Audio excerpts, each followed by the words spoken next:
주권 세우기, 하나님이 요셉을 형통케 하심이란 제목으로 함께 은혜를 나누겠습니다. 보교회 여전도회장으로 있는 이름도 유명한 땅 집사님이 있었습니다. 부동산 투기가 한창 기승을 부릴 때였습니다.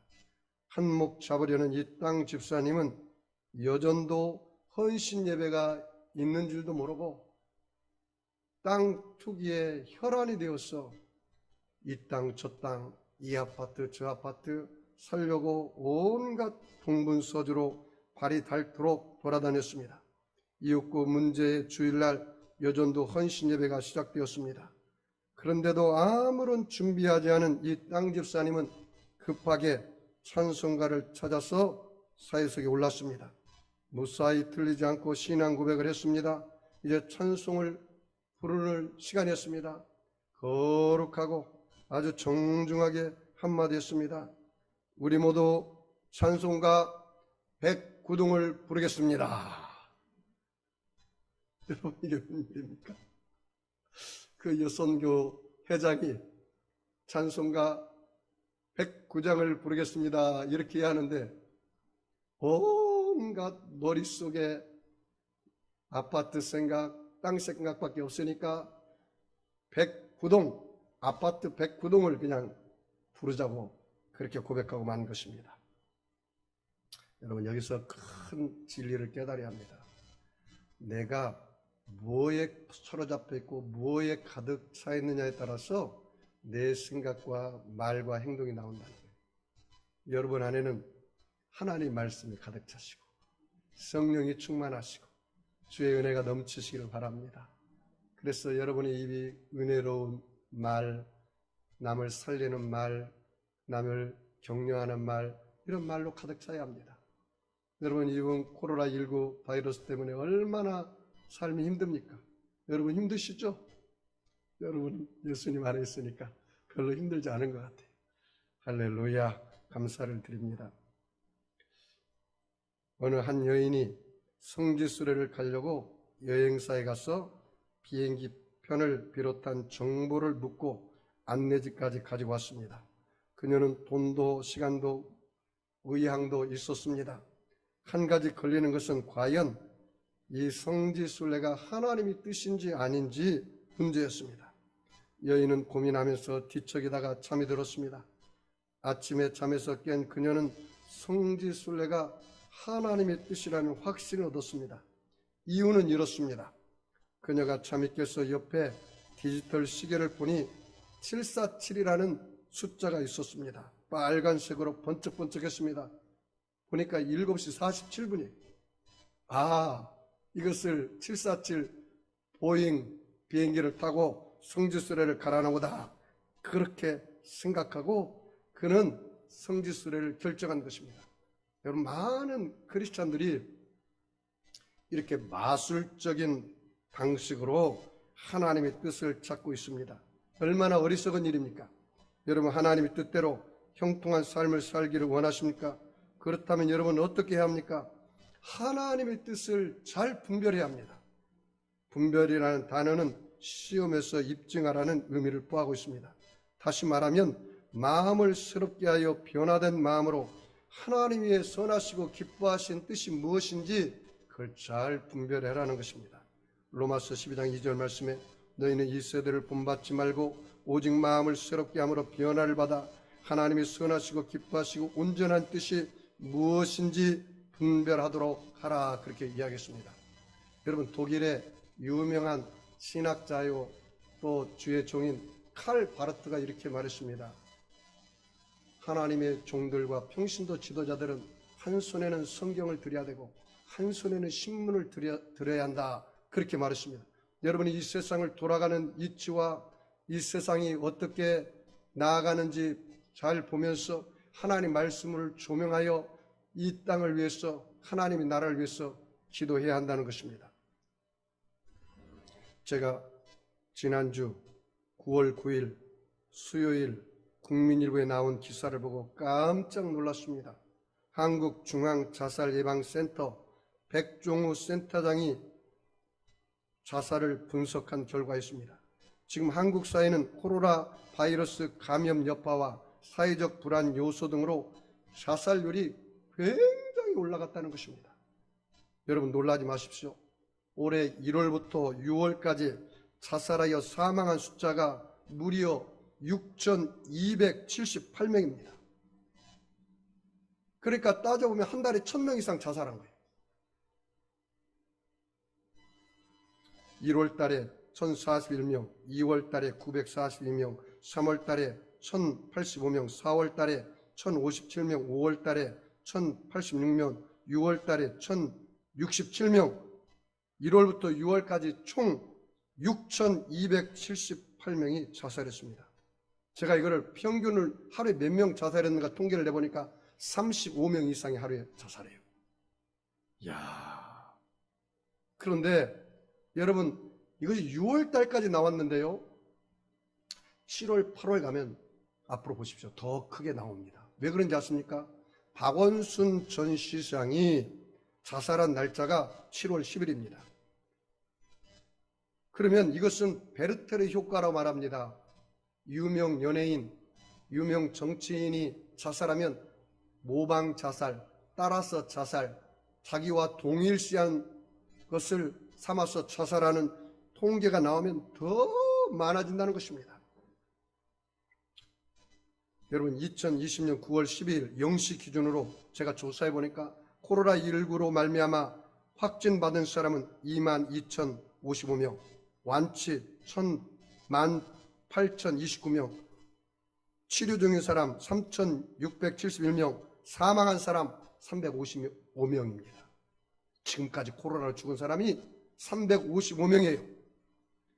그런데 자살로 죽은 사람은 1월부터 6월 달까지 몇 명입니까? 6,278명이에요. 게임도 안 되는 거예요, 숫자가. 코로나 우울로 여성 자살률이 굉장히 증가하고 있다고 합니다. 왜냐하면 집에 있는 시간이 많으니까 여성들이 코로나 우울증이 걸려가지고 그렇게 자살을 많이 한다는 거예요. 특별히 2030 세대가 극단적인 자살을 선택하고 있습니다. 한국에서 자살의 영이 떠나도록 한국 교회가 기도해야 합니다.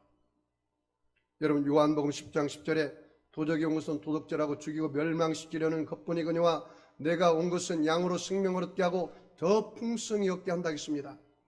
여러분 자살은 제정신을 못하는 거예요. 여기 보니까 뭐라 했습니까? 죽이고 도둑질한 귀신이 들어가야 자살하는 거예요. 그러니까 이 자살의 영을 가져오게 하는 원수마귀를 이 대한민국 땅에서 기도로 쫓아내야 하는 겁니다.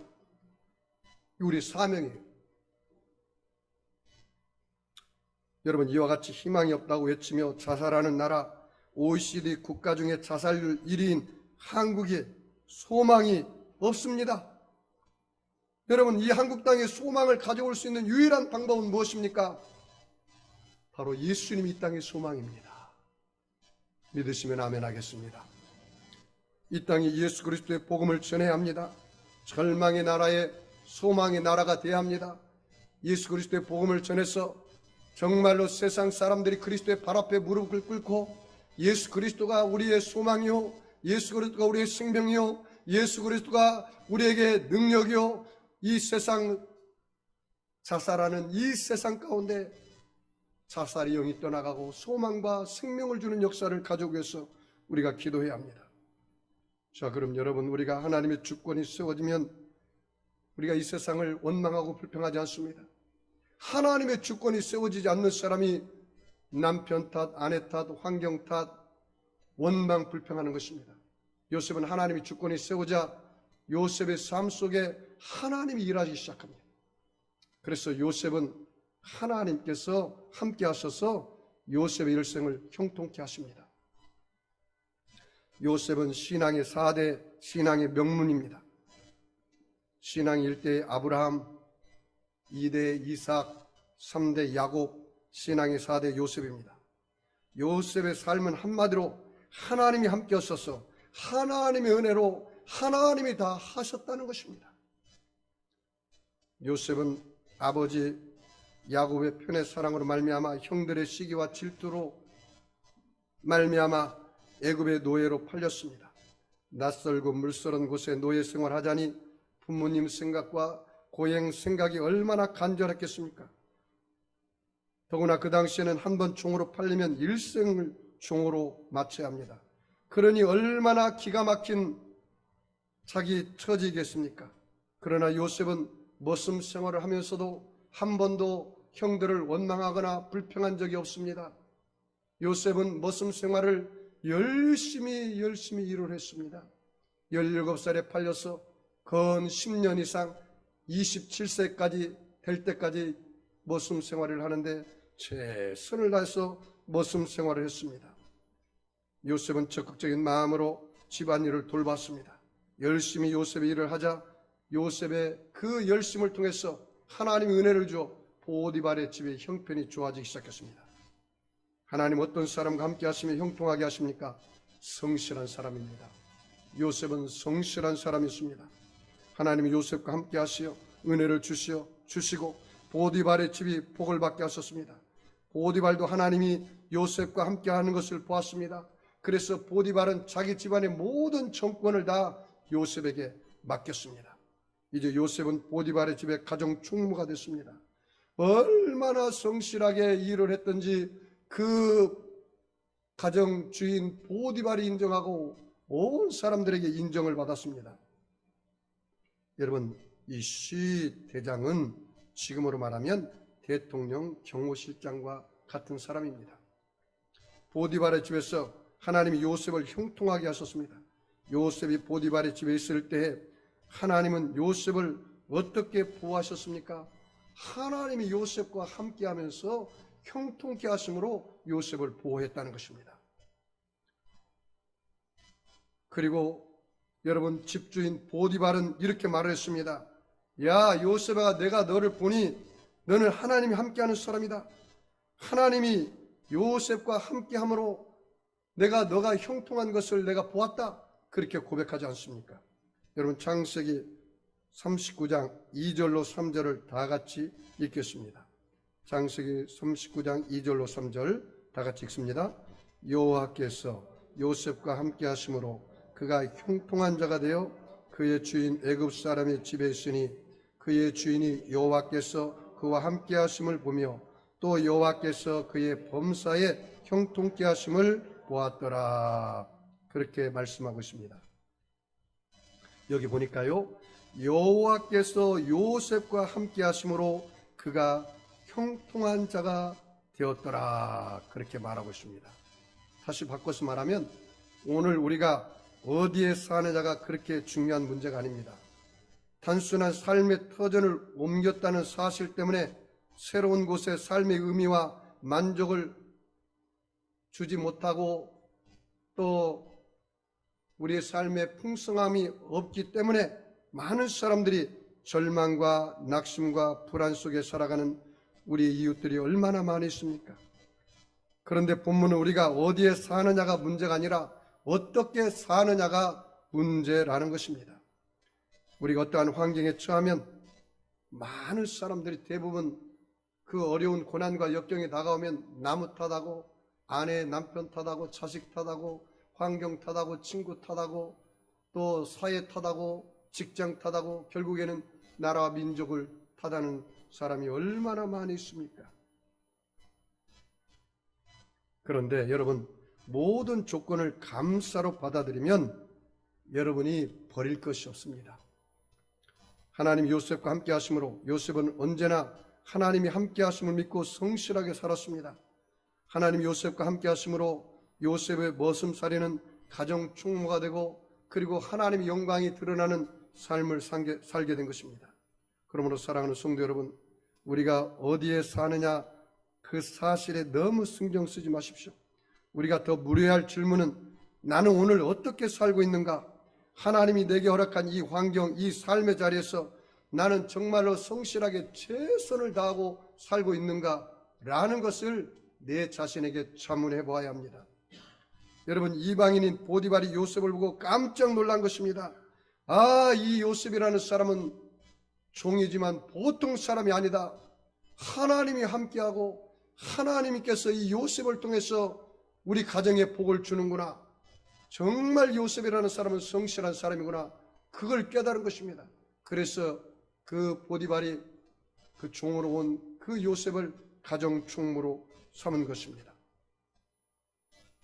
요셉은 보디발에게 주인님, 나는 하나님이 함께하는 사람입니다. 이렇게 자기를 선전한 것이 아닙니다. 내가 나를 선전한 것보다 다른 사람이 나를 어떻게 보느냐가 중요합니다. 그래서 보디발은 노예인 요셉을 어떻게 대했습니까? 보디발은 요셉을 가정 총무로 위임하고 자기 재산의 전반 사물을 다 이 요셉에게 위탁한 것을 볼 수가 있습니다. 여러분, 요셉은 왜 가정 총무가 됐습니까? 보디발이 요셉을 보니 하나님과 함께하는 사람이라는 것을 깨달았습니다.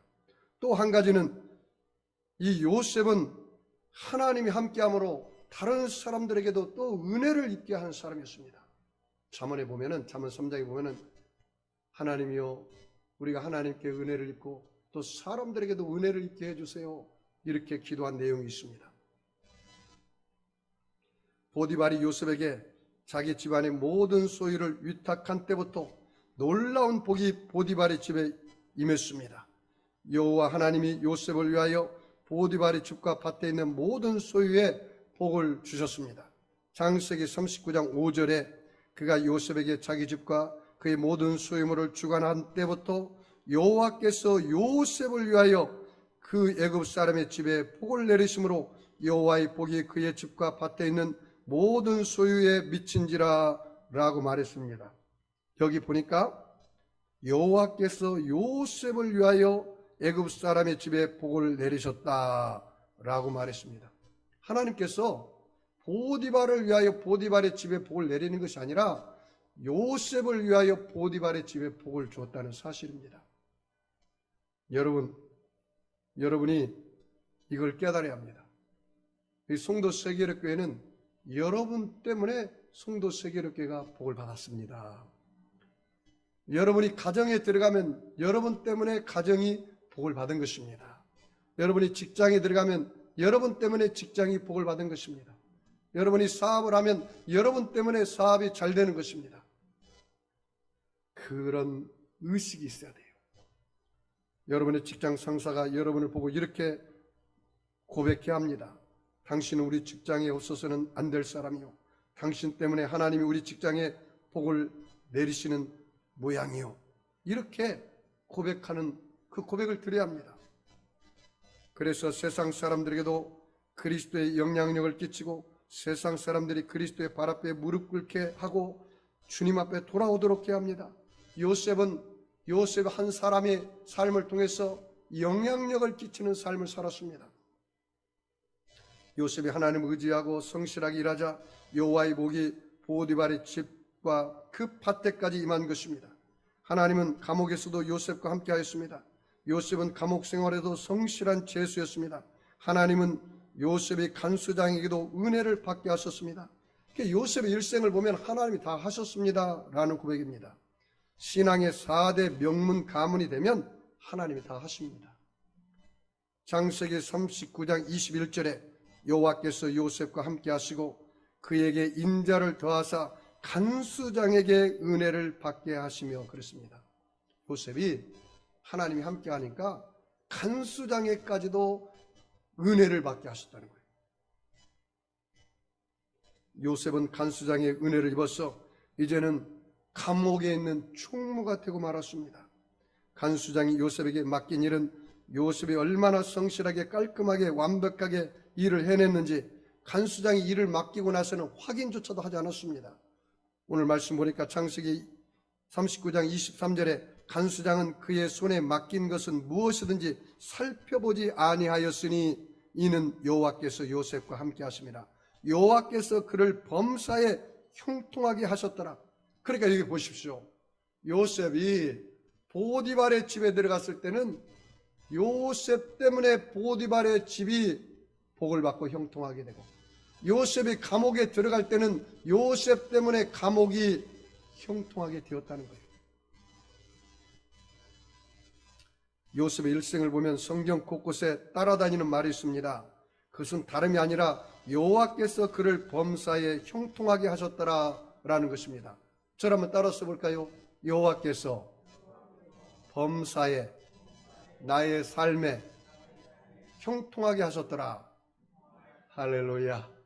그런 은혜와 축복이 있기를 주의 이름으로 축복합니다.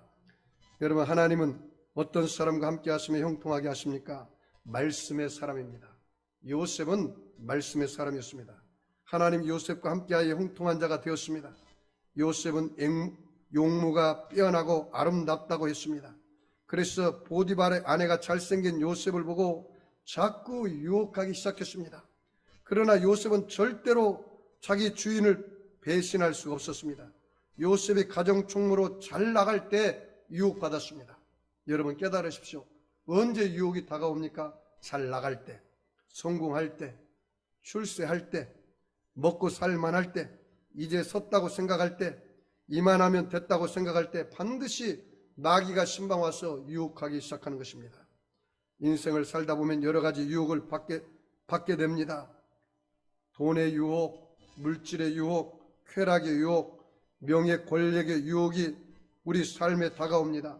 여러분, 이때 요셉이 유혹받을 때 나이가 몇 살인지 아십니까? 그는 총각입니다. 27살입니다. 여러분, 요셉은 노예 생활하면서 고독과 향수가 있었을 것입니다. 얼마나 견디기 어려운 육체적인 유혹이 있겠습니까? 가장 왕성한 27살 청년의 나이입니다. 요셉은 보디발의 아내가 유혹할 때 이렇게 말했습니다. 나의 주인이 가중 재반 소유를 간섭하지 아니하고 다 내 손에 위탁했습니다.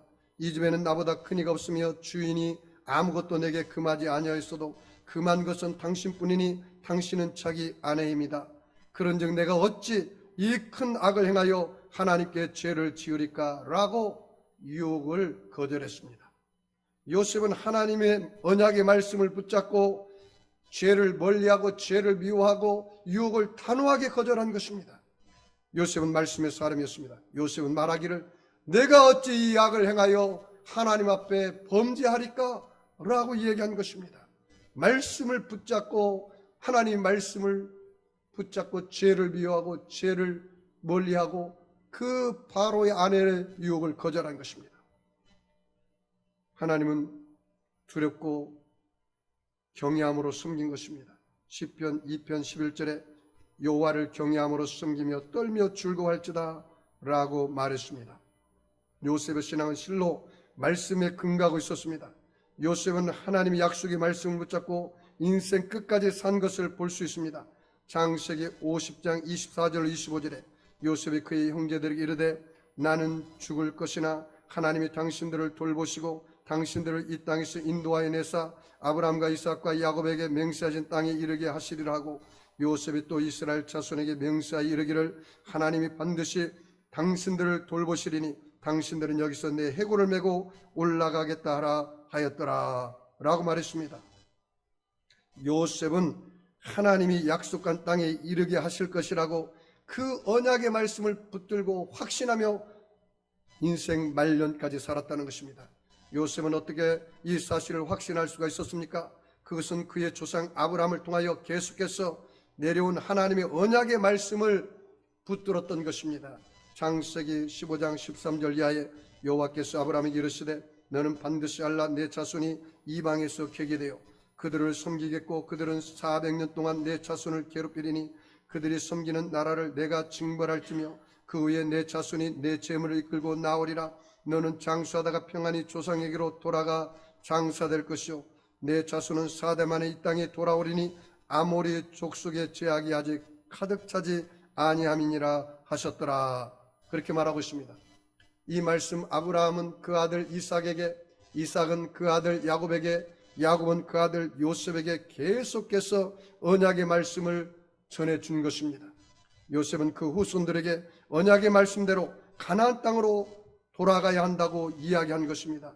그래서 결국 모세를 통해서 이스라엘 백성들은 출애굽하여 가나안 땅에 들어간 것입니다. 요셉은 철저하게 하나님 말씀을 붙잡고 죄를 미워하고 멀리했습니다. 하나님 말씀을 우리의 삶에 여러분 적용하기 위해서 몸부림치고 계십니까? 하나님 말씀이 내 삶을 비추는 등불이십니까? 하나님 말씀은 내 발의 등이요 내 가는 길의 빛이라고 고백하고 있습니다. 저와 여러분은 이렇게 고백한다면 좋을 것 같습니다. 하나님 말씀이 내 삶을 만들고 있습니다. 따라서 볼까요? 하나님의 말씀이 내 삶을 만들고 있습니다. 요셉은 어떤 삶을 살았습니까? 하나님 어떤 사람과 함께 하시면 형통하게 하십니까? 거룩한 사람과 함께 하십니다. 요셉은 하나님 앞에 거룩한 사람이었습니다. 요셉은 언제나 하나님 말씀을 붙들고 죄를 미워하고 멀리했습니다. 보디발의 아내는 요셉을 집요하게 유혹했습니다. 창세기 39장 7절에 보니 그 후에 그의 주인 아내가 요셉에게 눈짓하다가 동침하기를 청하니, 이 보디발의 아내는 한 번으로 끝난 것이 아닙니다. 눈짓하면서 요셉과 동침하다고 유혹을 했습니다. 여러분, 남자들은 여자를 조심해야 하고 여자는 남자를 조심해야 합니다. 그런데 보디발의 아내는 정말 무서운 여자였습니다. 여자가요, 하늘 보면요 오니올에도 서리가 내린다고 하잖아요. 이 보디발의 아내는 아주 더 악한 여자였습니다. 여기 보니까요, 창세기 39장 10절을 말씀 보니까 그 여인이 날마다 요셉에게 청하였으나 요셉이 듣지 아니하며 동침하지 아니할 뿐더러 함께 있지도 아니하였더라. 이야, 이 보디발의 아내는 끈덕지예요. 끈덕져. 눈짓하며 동침하자고 하고 그것도 부족해서 날마다 유혹을 하고 있습니다. 그러던 어느 날이었습니다. 그날도 요셉은 여느 때와 마찬가지로 충무일을 보기 위해서 안채로 들어갔습니다. 그런데 집안에 다른 사람이 없는 것을 안 이 보디발의 아내가 이번에는 올컨이 잘 되었다, 이제 요셉을 내가 붙잡아야겠다 하고 그냥 요셉의 옷자락을 착 붙잡았어요. 그러니까 요셉이 사람 살려 하면서 그냥 우통을 벗고 도망가고 말았어요. 그러니 이 보디발의 아내가 자존심이 상한 거죠. 사랑이 충무로 변화된 거죠. 그래서 이 요셉 보디발의 아내가 소리쳤습니다. 거기 아무도 없느냐? 이 요셉이라는 놈이 나를 강간하려고 들어왔다가 내가 소리치니까 옷을 버리고 도망갔다. 그렇게 모함을 한 것입니다. 여러분, 사도 바울은 젊은이에게 정욕을 피하는 방법을 가르쳤습니다. 디모데후서 2장 22절에 청년의 유혹을 피하고 그렇게 말했습니다. 유혹이 다가오들랑 여러분 그 유혹을 이기려고 그 자리에 앉아있지 말고 남자씨 여러분, 여자씨 여러분 피하시기 바랍니다. 그게 방법입니다. 요셉은 하나님의 면전의식을 가지고 살았습니다. 하나님이 보고 계셔 라는 생각입니다. 요셉은 죄를 미워하고 멀리하며 거룩한 삶을 살았습니다. 하나님은 언제나 나를 보고 계셔. 그래서 나는 죄를 지을 수 없어. 거룩하게 살아야 해. 불꽃 같은 눈으로 하나님이 나를 보고 계시는데 내가 어째 하나님 면전 앞에서 죄를 지을 수가 있느냐? 나는 하나님 말씀을 붙잡고 거룩하게 살아야 한다. 그 죄를 단호하게 거절한 것입니다. 요셉은 언제나 이렇게 생각하며 살았습니다. 하나님은 나와 함께 하신다. 여러분, 하나님 나와 함께 하는데 어떻게 죄를 지을 수가 있겠습니까? 요셉은 이 하나님을 향한 정체성이 아주 잘 되어 있는 사람입니다.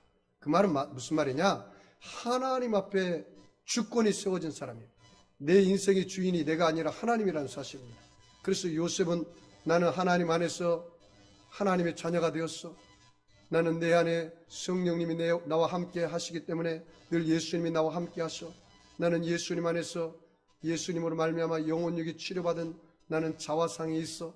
나는 언제나 저주받은 인생이 아니라 아브라함의 축복을 받은 사람이야. 나는 문제가 있을 때마다 하나님 앞에 기도하면 하나님 내 문제를 응답하셔. 나는 절망과 낙심으로 살 인생이 아니야. 나는 예수님이 내 안에 계시고 성령으로 와 있기 때문에 나는 언제나 희망을 갖고 꿈을 갖고 믿음을 갖고 소망을 갖고 살아야 돼. 나는 이 세상이 나그네 인생으로 끝나는 것이 아니라 저 천국 영원한 본향, 저 하늘나라를 바라보며 저 천국을 향해서 나아가는 인생이야. 그러니 이 땅에서 죄 가운데 뒹굴면서 죄를 지으며 살 수는 없어. 이렇게 요셉은 자화상을 가졌습니다. 하나님 나를 택하셨어. 하나님 나를 사랑하셔. 하나님이 나를 날마다 인도하셔. 예수님이 내 죄를 위해 십자가에 죽으셨어. 예수님은 나 죄를 위해서 죽을 뿐만 아니라 예수님은 내 안에 살아계셔. 나는 예수님 안에서 내 죄가 죽고 나는 예수님의 생명으로 사는 인생이야. 성령님은 날마다 나의 연약함을 도와주시고 있어. 성령님은 내가 부족할 때 내게 만족함을 주시고, 내가 약할 때 강함을 주시고, 내게 능력을 주시고 있어. 성령은 내게 인을 쳐서 나를 날마다 푸른 초장으로 쉴만한 물가로 인도하시고 저 영원한 천국까지 인도하실 거야. 그런데 내가 어떻게 죄 가운데 살 수가 있느냐 말입니까? 이렇게 단호하게 요셉은 고백하며 살았던 것입니다. 여러분, 요셉에 대한 보디발의 아내가 이제 사랑이 증오를 표현했습니다. 그래서 이렇게 말합니다. 창세기 39장 14절 이하의 말씀에 그 여인집 사람들을 불러서 그들에게 이르되 보라, 주인이 히브리 사람을 우리에게 데려다가 우리를 희롱하게 하는도다. 그가 나와 동침하고자 내게로 들어왔으므로 내가 소리 질렀더니 그가 나의 소리를 질러 부름을 듣고 그 옷을 내버려두고 도망하여 나갔느니라 라고 이야기했습니다. 요셉은 거룩한 사람이기 때문에 죄를 지을 수가 없었습니다. 요셉으로서는 기가 막힌 노래였지만 요셉의 태도를 보십시오. 요셉은 그 보디발의 아내 모함 때문에 감옥에 들어갔지만 그 감옥에 들어가서 야, 내 인생이 상팔자가 되었구나. 내가 어떻게 내가 그 보디발의 집에서 뼈가 으스러도록 내가 10년 이상 그 집에서 일을 했는데 나를 이따위로 취급해 하면서 보디발의 아내를 원망하고 불평했다는 내용이 성경에 없습니다. 종의 수레를 타고 있던 요셉이 설상가상으로 누명의 수레를 타고 감옥에 들어갔습니다. 여러분, 이 감옥은 정치범이 들어가는 감옥입니다. 한번 들어가면 죽어서 나와야 합니다. 그러니 여러분 생각해 보십시오. 예지가는 사람 같으면 이제 인생 끝났구나. 하나님이 내게 준 꿈이 이제 다 망가졌구나. 내 인생은 이제 감옥 생활을 하다가 내 인생이 끝나겠구나. 그렇게 생각할 수가 있습니다. 그런데 여러분, 그럴 때마다 여러분이 하나님의 눈으로 여러분의 인생을 보아야 합니다. 하나님이 여러분에게 꿈을 주었다면 반드시 그 꿈을 이루게 하시는 일도 하나님이십니다. 할렐루야. 고난이 거듭될수록 그만큼 꿈의 목적지에 가까이 간다는 것을 잊어버리지 말기를 바랍니다. 억울한 누명을 쓰고 감옥에 갇힌 요셉은 처음에는 하늘이 무너지는 것 같았을 것입니다. 보디발의 아내가 모함으로 말미암아 감옥에 왔다고 원망 불평할 수도 있습니다. 그런데 한 번도 원망 불평하지 않았습니다. 요셉은 이제 어떻게 됐습니까? 보디발의 집에서는 가정 총무가 됐는데 이제 감옥에 들어가서는 감옥 총무가 되고 말았습니다. 이야, 이게 놀랍지 않습니까? 하나님의 복을 받은 자가 가는 곳은 어디든지 그 복이 임합니다. 그렇게 복 있는 자가 되려면 우리는 어떻게 해야 합니까? 신명기 28장 1절로 8절에 이렇게 말했습니다. 내가 내 하나님 여호와의 말씀을 삼가 듣고 내가 오늘 내게 명령하는 그 모든 명령을 지켜 행하면 내 하나님 여호와께서 세계 모든 민족 위에 뛰어나게 하실 것이라. 내가 내 하나님 여호와의 말씀을 청종하면 이 모든 복이 내게 임하여 내게 이르리니 성읍에서도 복을 받고 들에서도 복을 받을 것이며 내 몸의 자녀와 내 토지의 소산과 내 짐승의 새끼와 내 소와 양의 새끼가 복을 받을 것이며 내 광주리와 떡반죽 그릇이 복을 받을 것이며 내가 들어와도 복을 받고 나가도 복을 받을 것이라 라고 말씀했습니다. 여러분이 하나님 말씀을 붙잡고 거룩하게 살기 시작하면요, 들어가도 복을 받고 나와도 복을 받습니다. 그것을 나들복 인생이라고 합니다. 따라서 볼까요? 나는, 큰 소리 해보세요. 나는 나들복 인생이다. 뭐요? 나가도 복을 받고 들어와도 복을 받는다. 이게 나들복 인생입니다. 여러분이 하나님 말씀을 지켜 행하는 자가 복인입니다. 복받은 사람입니다. 시편 1편 1절에 그렇게 말하지 않습니까? 복 있는 사람은 악인의 꾀를 쫓지 아니하며 죄인의 길에 서지 아니하며 오만한 자리에 앉지 아니하고 오직 여호와의 율법을 즐거워하여 그 율법을 주야로 묵상하는 자로다. 저는 시냇가에 심은 나무가 시절을 쫓아 과실을 맺으며 그 잎사귀가 마르지 아니함 같으니 그 행사가 다 형통하리라고 말씀하고 있습니다. 요셉처럼 하나님의 복을 받아 어디를 가도 형통한 자가 되기 위해서는 지금 내가 해야 할 것이 무엇인지 결단하고 기도해야 합니다. 우리 삶 속에 이와 같이 하나님이 함께 하시는 증거가 있습니까? 우리가 하나님이 기뻐하신다면 하나님은 언제나 우리와 함께 하십니다. 하나님은 언제와 우리와 함께 하기를 원하는데 여러분이 하나님이 기뻐하는 일을 해야 돼요. 하나님 무엇을 가장 기뻐하십니까? 여러분의 믿음을 가장 기뻐하십니다. 요한복음 8장 29절에 나를 보내신 이가 나와 함께 하시도다. 나는 항상 그가 기뻐하시는 일을 행함으로 나를 혼자 두지 아니하셨느니라 그랬습니다. 여기 보니까 예수님께서 하신 말씀이 나는 항상 그가 기뻐하시는 일을 행함으로 나를 혼자 두지 아니하셨다라는 것입니다. 여러분이 하나님이 기뻐하는 일을 하면 하나님께서 여러분을 혼자 두지 않는다는 거예요. 늘 함께 한다는 거예요. 하나님이 가장 기뻐하는 것이 믿음입니다. 히브리서 11장 6절에 믿음이 없이는 기쁘시게 못하나니 하나님께 나아가는 자는 그가 계신 것과 그가 자기를 찾는 자들에게 상 주시는 이심을 믿어야 할지니라. 사랑하는 성도 여러분, 여러분이 만약에 하나님의 말씀을 믿고 예수님의 말씀을 신뢰하는 믿음, 의지하는 믿음, 순종하는 믿음이 있다면 하나님이 저와 여러분과 함께 하시고 여러분의 삶 속에 형통의 복을 더하여 주실 것입니다. 요셉이 보디발의 집에 종으로 있을 때와 감옥에 있을 때 하나님은 하나님께 한 번도 원망 불평하지 않고 최선의 삶을 살았습니다. 그는 감옥에 있을 때도 원망하지 않았습니다. 그래서 결국 감옥에서 술장관 떡장관을 만나 술장관의 꿈을 해몽함으로 그 결과로 바로왕 앞에까지 가서 바로왕의 꿈을 해몽함으로 30세에 국무총리가 된 것입니다. 하나님 어떤 사람과 함께 하시면 형통하게 하십니까? 감사하는 사람입니다. 요셉은 감사하는 사람이었습니다. 요셉은 어려운 환경 가운데서도 그 형들을 한 번도 원망 불평한 적이 없습니다.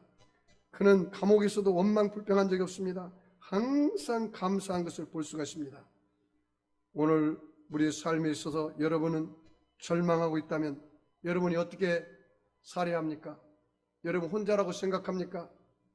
그래서 맨날 형제들 원망하고 부모 원망하고 환경 원망하고 이 코로나19 가운데 어느 놈 하나 나한테 전화한 사람 없구나, 어느 놈 하나 나한테 도와주는 사람 없구나 하면서 원망하고 불평하고 있습니까? 요셉은 원망하지 않았습니다. 불평하지 않았습니다. 요셉은 자기가 주어진 일을 최선을 다하는 성실한 사람이었습니다. 요셉은 말씀을 붙잡고 사는 말씀의 사람이었습니다. 요셉은 세상 유혹, 그 보디발의 여자의 유혹을 물리치며 산 거룩한 사람이었습니다. 요셉은 어떠한 환경 속에서도 항상 감사를 잊지 않았습니다. 오늘도 우리는 성령을 통해서 예수님이 함께함으로 형통한 은혜를 받을 수 있는 것을 여러분 믿으시기 바랍니다. 저와 여러분, 성령님이 저와 여러분과 함께 하셔서 예수님이 여러분 안에 와 있으므로 여러분의 삶 속에 죄 허물이 떠나가고 믿음으로 용서받은 의인의 형통의 삶을 저와 여러분은 살 수가 있는 것입니다. 여러분, 하나님이 우리에게 성령을 보내주시고 예수님이 함께 하심으로 여러분 삶 속에 세습과 더러움이 물러가고 성결과 거룩함과 성령 충만을 얻은 형통의 은혜를 우리는 누릴 수가 있습니다. 여러분, 성령님께서 저와 여러분과 함께 하시고 예수님이 내 안에 있으면 여러분의 연약과 질병과 슬픔이 떠나가고 건강과 치료와 기쁨을 얻는 형통의 삶을 살 수가 있습니다. 성령님이 우리와 함께 가시고 예수님 우리를 통해서 역사하시면 저주와 가난이 물러가고 축복을 얻는 형통한 은혜를 우리가 받고 살 수가 있습니다. 우리는 성령님을 통해서 예수님이 함께 하심으로 문제와 실패가 따라가고 응답과 성공을 누리는 형통의 은혜를 받고 살 수가 있습니다. 우리는 성령님을 통해서 예수님이 함께 하심으로 절망과 낙심이 물러가고 소망과 용기를 얻는 형통의 은혜를 누릴 수가 있습니다.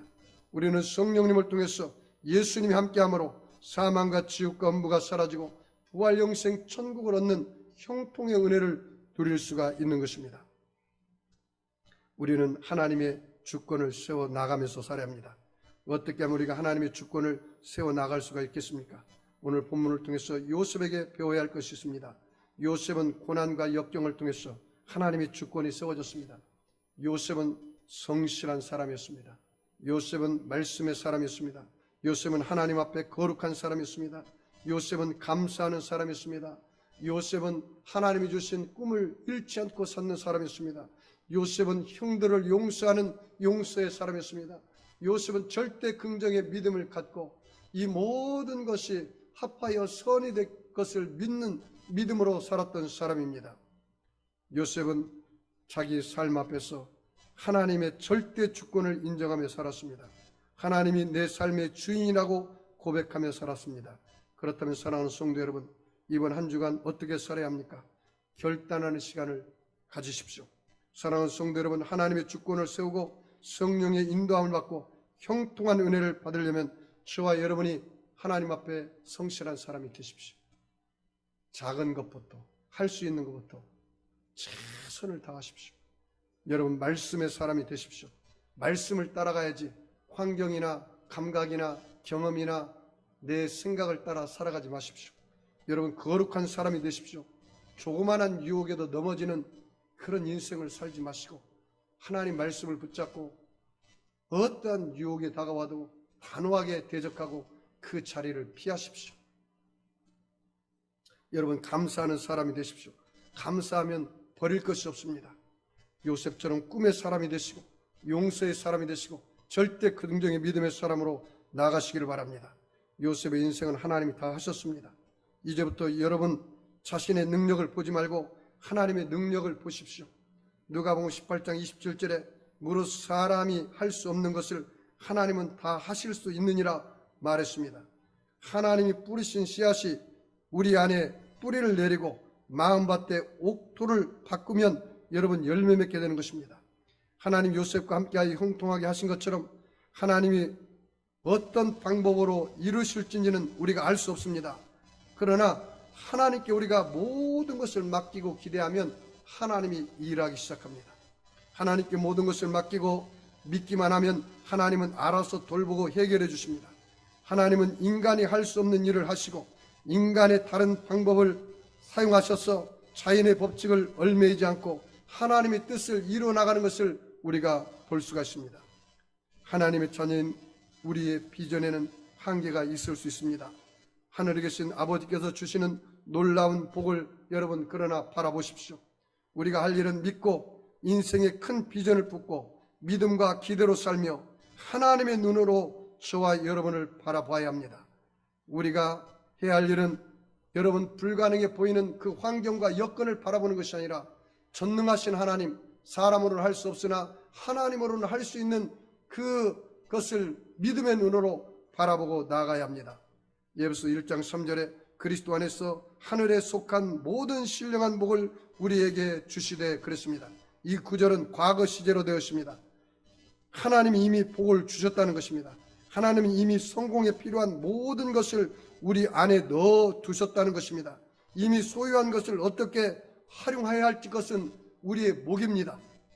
하나님은 요셉에게 말씀하셨습니다. 창세기 39장 2절에 여호와께서 요셉과 함께 하심으로 그가 형통한 자가 되었다겠습니다. 하나님은 요셉을 형통한 자로 만들었습니다. 요셉은 하나님 말씀을 믿기로 작정한 것입니다. 요셉을 향하여 하나님의 약속은 복을 줄 것이라 말한 것이 아닙니다. 이미 너는 형통한 자다. 과거 시제입니다. 실제로 우리 미래에 이루어질 일이지만 하나님은 그 일이 이미 이루어진 것처럼 말씀하셨습니다. 요셉은 형통한 자로 만들었다. 하나님이 요셉을 형통한 자로 만들었다는 것입니다. 하나님은 때가 되었어 요셉이 형통한 자가 되었으나 요셉의 입장에서는 이미 형통한 자로 되었다는 것을 믿고 신뢰하고 고백하고 나아갈 때 요셉이 그런 은혜를 누린 것입니다. 하나님은 성경 곳곳에 우리에게 놀라운 복을 말씀하셨습니다. 하지만 이런 복이 저절로 굴러 들어오는 것은 아닙니다. 우리가 해야 할 일이 있습니다. 하나님이 이미 나에게 복을 주신 것을 여러분 믿어야 돼요. 그리고 이미 복받은 자신을 바라봐야 돼요. 그리고 이미 복받은 것처럼 행동해야 합니다. 그럴 때 여러분의 삶이 그런 복받은 삶으로 현실로 다가오는 것입니다. 여러분 지금 말할 수 없이 코로나19로 말미암아 좌절과 낭패와 실망 가운데 있습니까? 여러분 아무쪼록 현실을 직시해 하십시오. 여러분이 지극히 높으신 하나님의 자녀임을 잊지 말아야 합니다. 상황이 뜻대로 풀리지 않아도 누군가 우리를 실망시켜도 여러분 원래의 신분은 하나님의 자녀의 신분이라는 것을 여러분 잊지 마십시오. 여러분은 쓰러져도 다시 일어나 힘차게 걸어갈 수가 있습니다. 문이 닫혀도 언제나 하나님은 더 크고 좋은 문을 열어주십니다. 요셉에게 보디발의 가정 총무의 문이 닫히자 감옥 총무의 문이 열린 것입니다. 고개를 높이 들고 하나님이 주실 새로운 복의 시선을 고정하십시오. 요셉의 감옥 총무가 되자 애굽 총무로 길이 열렸습니다. 결국은 애굽의 총리가 되는 길이 열린 것입니다. 인생 구석에 쭈그리고 앉아 절망하고 낙심하며 신세 타령하는 자리에서 일어나십시오. 여러분, 요셉처럼 하나님이 함께함으로 형통한 자가 된 것처럼 믿음의 눈으로 자신을 바라보고 자신의 이미지를 가지십시오. 그래서 나는 예수님 안에서 이미 복을 받은 사람이다 라고 여러분이 생각하고 꿈꾸고 믿고 입으로 고백하면 반드시 그렇게 될 것입니다. 하나님은 당신의 백성들이 잘되며 행복하고 형통하기를 원하고 있습니다. 하나님의 자녀들이 영권, 물권, 인권을 받아 누리며 전도하며 기뻐하기를 원하는 것이 하나님의 뜻입니다. 사랑하는 성도 여러분, 그러므로 하나님의 생각을 여러분의 마음의 그릇에 채우십시오. 성령님이 주시는 꿈을 강하고 담대하게 꾸십시오.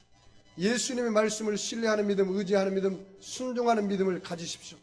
그리고 어떠한 환경에서도 원망 불평하지 말고 긍정의 힘을 통해서 하나님께는 감사 찬양을 올리고 나 자신과 다른 사람들에게 칭찬과 격려의 말을 하고 환경에는 축복의 말을 하고 마귀에게는 명령의 말을 해서 여러분이 왕같은 제사장으로 이 세상을 다스리고 정복하십시오. 여러분, 여기에 물이 있어요. 그런데 물이 여기에 가득 차면 더 이상 물을 담을 수가 없습니다. 무슨 말이냐? 여러분이 물이 반컵에 찼으면 기도하며 하나님이 반컵을 채울 수 있는 하나님이 하실 일이 남아 있습니다. 굉장히 역설적인 표현입니다. 잘 들어보십시오. 목사님, 나는 부족함이 없어요. 나는 건강도 하고요. 집도 다 있고요. 나는 하나님 앞에 달라고 할 기도거리가 없어요. 그럼 하나님 역사가 없는 사람이에요. 목사님, 나는 건강이 안 좋아서 하나님 앞에 건강을 달라고 기도합니다. 하나님, 나는 코로나19 때문에 물질이 어려워서 하나님 앞에 물질을 달라고 기도합니다. 그런 사람은 하나님이 일하실 구석이 있는 거예요. 여러분, 우리 송도 세계력교회가 개척한 지가 이제 9월 갑니다. 제가 이 개척교회를 할 때 다들 염려했습니다. 이야, 이 월세가 1, 2푼도 아닌데 월세 내고 관리비를 내면 거의 550만 원이 매달 나가야 합니다. 그러려면 적어도 성도가 50명, 100명은 돼야 이 교회가 유지됩니다. 그런데 어떻게 개척하면서부터 그런 담대한 모험을 할 수 있었을까요? 그런다 해서 내가 여기 연구가 있는 것도 아니고 창립 멤버가 있는 것도 아니고 딱 우리 권사님 가정 한 가정이었는데 여기 와서 어떻게 개척할 용기가 생겼겠습니까? 잘 들어보십시오. 내가 모든 것을 갖추고 모든 것이 가득 차고 그러면 하나님이 일할 구석이 없습니다. 그 하나님이 일할 것을 기대하며 기도할 일도 없습니다. 뭐 다 되어 있는데 먹을 것 마실 것 다 되어 있는데 굳이 내가 하나님 앞에 애쓰며 생명을 걸며 기도할 일이 뭐가 있겠습니까? 예를 들어서 제가 청빙을 받아서 큰 교회 가면은 자동차도 나오고 사례비도 나오고 집도 나오고 걱정할 것이 아무것도 없습니다. 그런데 하나님의 역사도 일어날 길이 없는 것입니다. 물이 밑바닥에 차 있어요. 그러면 이를 물을 채울 수 있는 길은 기도하면 나머지는 하나님이 채우는 거예요. 이걸 기대하며 바라보며 나아가면 하나님 역사를 경험하는 거예요. 근데 물이 가득 찼는데 하나님이 채울 일이 없는 거예요, 이제는. 여러분이 환경을 어떻게 바라보느냐 굉장히 중요합니다. 그래서 나는 어떤 분이 그러더라고요. 목사님, 어떻게 이것을 잘 이끌어갑니까? 나는 매일 하나님 앞에 생명을 걸고 기도한다. 그래서 하루에 8시간 이상 기도하지 않으면 내가 살 수가 없다. 왜? 하나님의 채우심을 기대하는 거죠. 아, 이번 달에도 하나님이 채워주셨구나. 아, 이번 달에도 하나님이 채워주셨구나. 스릴 있지 않습니까? 하나님이 일하시는 것을 볼 수 있지 않습니까? 어떻게 생각하느냐요? 응? 이 코로나19 환경을 어떻게 바라보느냐요? 여러분이 지금 밑바닥입니까? 그러면 하나님이 가득 채울 기회를 주시는 거예요. 생각의 차이. 내가 밑바닥입니까? 이제는 올라갈 길만 남은 거예요.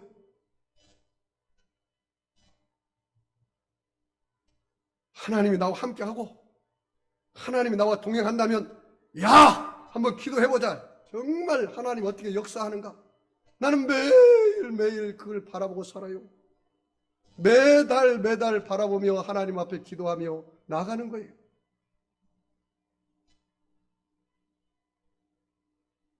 나는 하나님이 시퍼렇게 살아계신 것을 매달 경험하고 있습니다.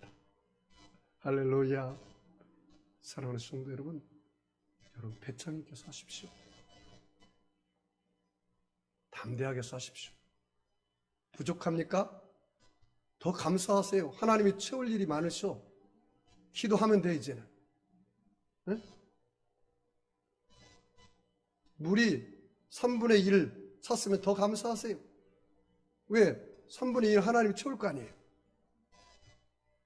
저는 지금까지 이렇게 목회하며 살았어요. 사랑하는 성도 여러분. 그런데 내 마음에 기쁨이 넘쳐요. 감사가 넘쳐요. 아, 다음 달은 하나님 또 어떻게 역사하실 것인지 기대하는 거예요. 내가 할 수 없으니까 이제 하나님이 채울 것을 바라보는 거예요. 요셉이 그런 삶을 살았단 말이죠. 하나님이 함께 하시면 여러분 금도 내 것이요 은도 내 것이요 이 세상 것 다 하나님 것이요. 하나님 여러분 주셔. 하나님을 전폭적으로 신뢰 한번 해보세요. 네? 그리고 정말 하나님이 주신 삶 속에 성실하게 사십시오. 분출을 아껴서 사세요. 그리고 여러분 말씀을 붙잡고 사시고 그리고 죄 짓지 말고 거룩하게 사십시오.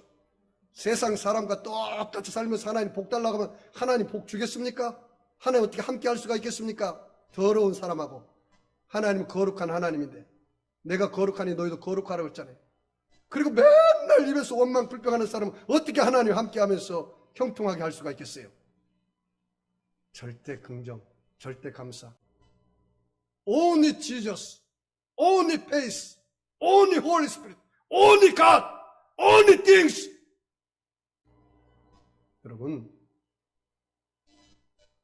여러분이 지금 부족한 거 감사하시고 어떠한 환경 속에서도 담대하게 나가십시오. 담대하게. 하나님이 일하실 것을 이번 또 기대한다. 아, 나는 날마다 하나님의 은혜를 체험하며 산다. 왜? 지금 부족하니까 하나님이 채울 것을 기대하며 살 수 있잖아요. 이 코로나19가 뭐가 그리 두렵습니까? 코로나19가 하나님보다 큽니까?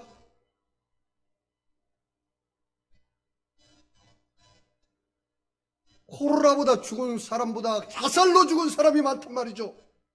한 달에 1000명 이상이 죽는 거예요. 우리 한국교회가 깨어 기도해야 합니다.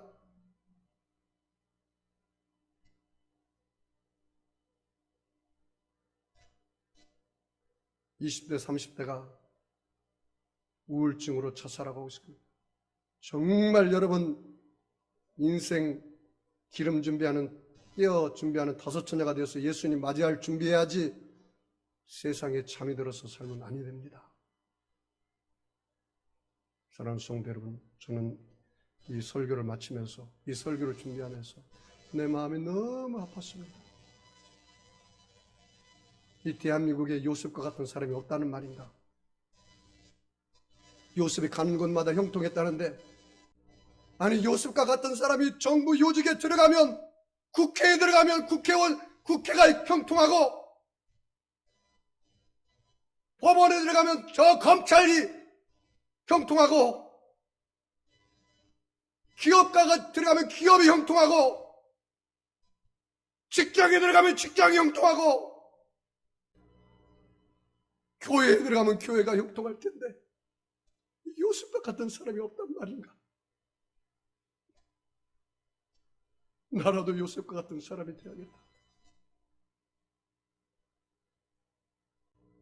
형식과 의식의 예배가 아니라 예배의 생명을 걸 수 있는 사람이, 그런 요셉이 있냔 말이죠.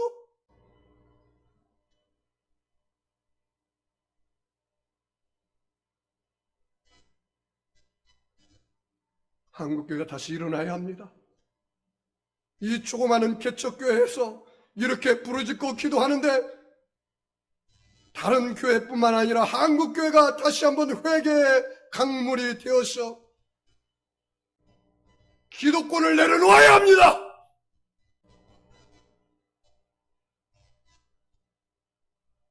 교회가 기업입니까? 세습하게 밥 먹기 위해서 목회합니까? 밥 먹기 위해서 목회하려면 구두 닦지 하십시오.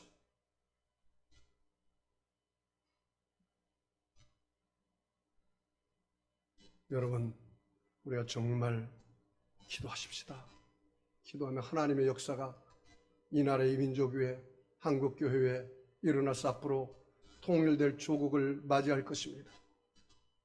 예수님의 재림을 준비하는 한국교회가 되고 통일한국을 준비하는 한국교회가 되어야 합니다. 그래서 여러분의 삶이 정말로 요셉처럼 영혼이 잘됨같이 범사가 잘되며 강건하여 생명으로 때 넘치겠기를 주의 이름으로 축원합니다. 여러분, 아픈 사람 아픈 자리에 손 얹으시고, 마음에 소원 있는 사람은 가슴에 손 얹으시고, 전능하신 아버지 하나님, 죄진 그대로 못난 그대로 추한 그대로 아버지 앞에 왔습니다. 예수님의 십자가 보혈로 저들의 머리끝에서 발끝까지 안수하여 주시옵소서. 하나님, 우리의 마음이 새로워지기를 원합니다. 아버지, 마음이 새로워지기를 원합니다. 성령님, 저들의 마음을 만져주시옵소서. 예수님의 피 묻은 손으로 안수하여 주시옵소서. 아버지 하나님, 요셉처럼 성실한 사람, 하나님 말씀의 사람, 거룩한 사람, 감사하는 사람, 용서의 사람, 절대 긍정의 믿음의 사람으로 남은 생애를 살게 하여 주시옵소서. 내가 나사렛 예수님의 하노니 악하고 더러운 병마야 각 사람 몸에서 묶음을 받고 떠나갈지어다. 병마는 물러갈지어다. 이 한국 땅에서 자살의 영은 떠나갈지어다. 한국교회가 회개하며 이 땅에 복음화를 위해서 기도할 때 하나님의 역사가 일어나게 하여 주옵소서. 전능하신 하나님, 모두 다 요셉이 되게 하여 주소서. 저들이 가는 곳에 형통하게 하옵소서. 저들이 가는 집이 형통하고, 교회가 형통하고, 직장이 형통하고, 사업이 형통하고, 이 나라 이민족이 형통하고, 국회가 형통하고, 법원이 형통하고, 사업장이 형통하게 하여 주시옵소서. 축복하며 감사하며 예수님의 이름으로 기도합니다. 우리 주님 세움으로 말씀을 생각하며 통성으로 기도하겠습니다. 주여, 주여, 주여.